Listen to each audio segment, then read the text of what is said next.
बिस्मिल्लाहिर्रहमानिर्रहीम। अस्सलाम वालेकुम व्यूवर्स, उम्मीद है सारे ईमान और सेहत की बहुत ही अच्छी हालत में होंगे। व्यूवर्स, हमारा आज का जो टॉपिक है वो बहुत इंपॉर्टेंट टॉपिक है और आई थिंक कि I am very much excited to share it with you people. मैं बहुत ज़्यादा इसमें समझता हूँ कि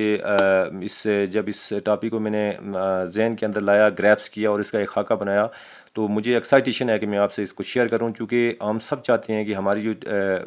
टीचिंग है वो इफ़ेक्टिव टीचिंग हो और बच्चा जो है वो मैक्सिमम लर्न कर सके। सबसे पहले जो मैं आपसे चीज़ शेयर करना चाह रहा हूँ वो है सेट इंडक्शन। सेट इंडक्शन एक टर्म इस्तेमाल होती है और सेट इंडक्शन का हम बाज़ औक़ात इस्तेमाल भी करते हैं, लेकिन बाज़ औक़ात हम इसका इस्तेमाल नहीं भी करते हैं। सेट इंडक्शन ऐसी सिचुएशन को कहते हैं कि जब भी कोई टीचर क्लासरूम के अंदर दाखिल होता है तो वहाँ पे जाके 5 मिनट, जो इब्तदाई जो 5 मिनट हैं, वहाँ पे वो ऐसी गुफ्तगू करता है, मोटिवेशनल गुफ्तगू करता है या अपना वो जो टॉपिक है उससे रिलेटेड चीज़ें बच्चों से शेयर करता है और उसकी अफादियत और अहमियत बच्चों को बयान करता है। तो इसके लिए मैंने दो चीज़ें लिखी हैं कि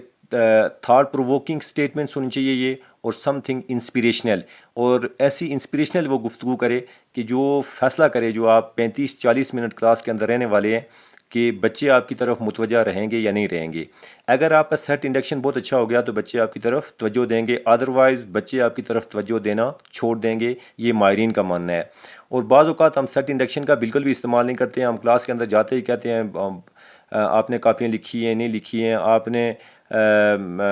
आपने गुज़श्ता सबक याद किया, नहीं याद किया, तो हम उनको एक अज़ियतनाक कैफ़ियत के अंदर लेके चले जाते हैं, जिसकी वजह से बच्चों की जो लर्निंग है वो वहीं पे कमज़ोर होना शुरू हो जाती है। तो इसलिए ज़रूरी है कि सेट इंडक्शन जो है, 5 मिनट आपने बहुत साज़गार माहौल के अंदर बच्चों से गुफ्तगू करनी है, ताकि अगले जो 35-40 मिनट का फ़ैसला हो जाए कि बच्चे आपको तवज्जो देंगे। तो सबसे इंपॉर्टेंट चीज़ ये हमारी क्लासरूम में एंट्री के दौरान है।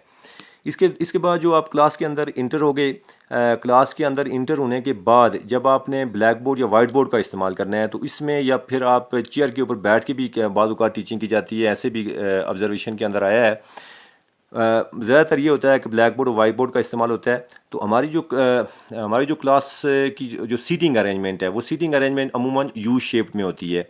और बाद औक़ात यू शेप से हट के भी हमने एक के साइड पे बच्चों को बैठाया होता है, एक साइड पे बच्चों को बैठाया होता है। तो इसमें यहाँ पे एक बड़ी क्रिटिकल चीज़ मैं आपसे शेयर करना चाह रहा हूँ कि आप जब ब्लैक बोर्ड पर लिखते हैं तो आपकी जो पुश्त है, पुश्त से बिल्कुल जो सामने, जो आपकी पुश्त के सामने जो बच्चे हैं, वो बच्चे बैठे होते हैं, और वो बच्चे जो होते हैं वो एक्शन जोन से बाहर होते हैं। जब आप ब्लैक बोर्ड पे लिख रहे हैं या वाइट बोर्ड पे लिख रहे हैं, तो आप जब क्लास की तरफ मुड़ के देखते हैं तो सबसे पहली जो नज़र पड़ती है आपकी इस जोन के ऊपर पड़ती है, और सबसे पहली जो नज़र जिस जोन के ऊपर पड़ती है और ज़्यादा टाइम जिस जोन के ऊपर नज़र पड़ती है वो आपका एक्शन जोन है। और माहिरीन के मुताबिक जो एक्शन जोन है वहाँ पे लर्निंग मैक्सिमम होगी, और इसके मुकाबले में इस एरिए में चूँकि लर्निंग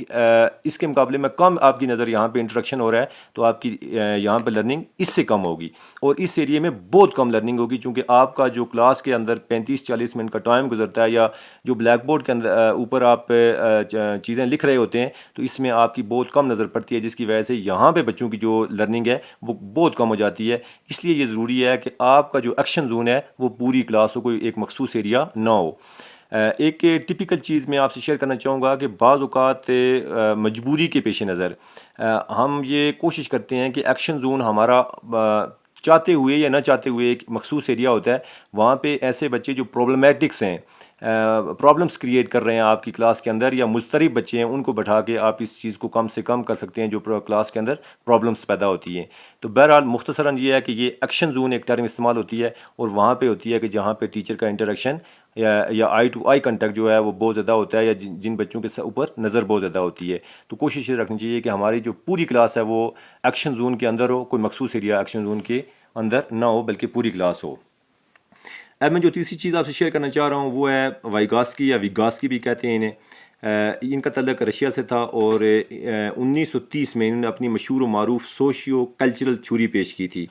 सोशियो कल्चरल थ्योरी के अंदर ये कहते हैं कि जो भी इंडिविजुअल है, खुसूसन बच्चों की बाबत ये कहते हैं कि ये फ़िज़िकल इंटरेक्शन से सीखते हैं, पीयर रिलेशन से सीखते हैं, अपने जो इनके टीचर्स हैं उनसे सीखते हैं, या क्लास के अंदर जो इनके फैसिलिटेटर हैं उनसे सीखते हैं, या पेरेंट्स से, या पीयर रिलेशन से, मुख्तलिफ जहाँ पे भी इनकी फिज़िकल इंटरेक्शन होगी वहाँ से बच्चे सीखेंगे। इसको बहुत मुख्तसर अंदाज में मैंने डिफ़ाइन करने की कोशिश की है। Distance between actual and potential learning, ये वाइगास्की या विगास्की की जो थ्योरी है वो ये है कि distance between actual and potential learning, एक बच्चे की एक्चुअल लर्निंग हो रही है, जो उसने लर्न किया, एक उसका पोटेंशियल था लर्निंग का। अच्छा, एक्चुअल लर्निंग तो वो in each and every case कर लेगा, उसकी पोटेंशियल जो लर्निंग थी उसको कैसे अचीव किया जाए, इसके लिए इस डायग्राम के ऊपर गौर करने की ज़रूरत है। मसलन ये बच्चे का जो था इंडिपेंडेंटली, या उसका जो इंडिपेंडेंट उसने लर्न किया, ये एरिया था जो डॉटेड एरिया है। ये दायरे के अंदर अगर आप फोकस करेंगे तो ये एरिया है जो बच्चे ने इंडिपेंडेंटली लर्न किया। अब उसको जब गाइड किया जाएगा तो ये उसका गाइडेड एरिया है, जहाँ पे गाइडेड रिस्पांस है बच्चे का, कि जहाँ पे बच्चे ने ये जो लर्निंग है इस एरिया को यहाँ तक बढ़ा लेगा। अगर उसको आप कोई पीयर रिलेशन से या उसके पेरेंट्स की तरफ से या उसके टीचर की तरफ से उसको गाइड किया जाएगा तो उसकी लर्निंग का एरिया बढ़ जाएगा। और इसको कहते हैं जी कि child can do if he guided. अगर पहले तो ये करेगा, ये जो डॉटेड एरिया है, लेकिन अगर उसको आप गाइड करेंगे तो इसका ये जो लर्निंग का एरिया है बढ़ जाएगा। और यहाँ पे मैंने एक खाली एरिया छोड़ दिया है, एम्प्टी स्पेस है, इसमें मैंने लिखा है कि cannot do even if guided. बेशक आप उसको गाइड करें, बच्चा उस मखसूस टाइम में इस एरिया को लर्न नहीं कर सकता है। इसकी हम मिसाल लेते हैं। मसलन बच्चे को आपने साइकिलिंग करना सिखाई, बच्चे को आपने एक साइकिल लेके दे दी, बच्चा जब साइकिल के ऊपर बैठेगा गिरेगा, बैठेगा गिरेगा, एक मखसूस टाइम में वो बस यहीं तक लर्न कर पाएगा। लेकिन एक अगर उसका जो सीनियर है, उसके पेरेंट्स हैं या उसका टीचर है, उसको थोड़ी गाइड कर रहा है, उसको थोड़ी हेल्प कर रहा है, उसको बच्चे को सहारा दे रहा है, तो वो अपनी इस लर्निंग को बढ़ा देगा और बच्चा थोड़ा यूँ समझ लें कि पैडल चलाना सीख जाएगा और बच्चे की थोड़ी सी इसके अंदर स्किल बढ़ जाएगी। लेकिन उसके अंदर मास्टरी नहीं आएगी, क्योंकि मास्टरी के लिए एक टाइम टेन्योर चाहिए उसको। इसको एक और एग्जांपल से देखते हैं। मसलन आपने एक बच्चे को एडिशन सिखाई, एडिशन जब वो उसने सीख ली, अब आप उसको गाइड कर रहे हैं कि बच्चे एडिशन से जो इसका एक और पैरेलल जो इसका ऑपरेशन है वो है सब्ट्रैक्शन का, तो आपने हेल्प की तो उसने सब्ट्रैक्शन भी सीख ली। लेकिन वो आप कहें कि उसी वक्त अलजबरे को भी सीख जाए, बेशक आप उसको हेल्प करेंगे, वो बच्चा उस वक्त अलजबरा नहीं सीख पाएगा, चूँकि वो उसके